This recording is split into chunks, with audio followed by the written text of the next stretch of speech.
RCB ఆటగాడు దినేష్ కార్తిక్ అరుదైన record నెలకొల్పాడు. IPL చరిత్రలో డెత్ ఓవర్లో అత్యధిక స్ట్రైక్ రేట్ కలిగిన బ్యాటర్గా అవతరించాడు. అలాగే డెత్ ఓవర్లో అత్యధిక రన్స్ చేసిన రెండో బ్యాటర్గా కూడా దినేష్ కార్తికే కావడం గమనార్హం.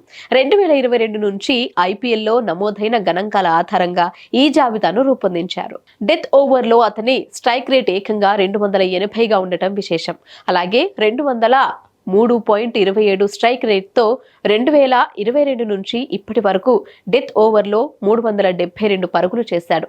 ఇక అత్యధిక పరుగులు చేసిన వారిలో దినేష్ కార్తిక్ కంటే ముందు Rajasthan Royals batter Shimron Hetmyer ఉన్నారు. అతడు 383 పరుగులు చేశాడు.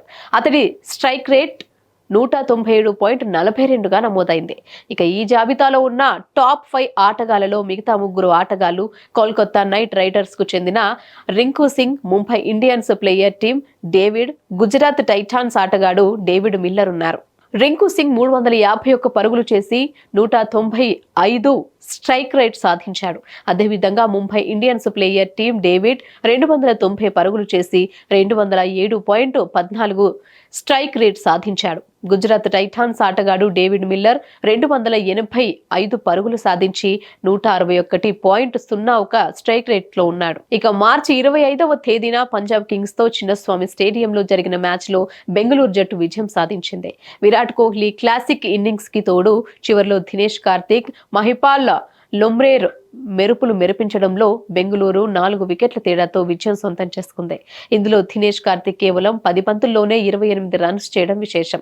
దాంతో ఆర్సీబీ 6 వికెట్లు కోల్పోయి 177 పరుగుల లక్ష్యాన్ని అందుకుంది.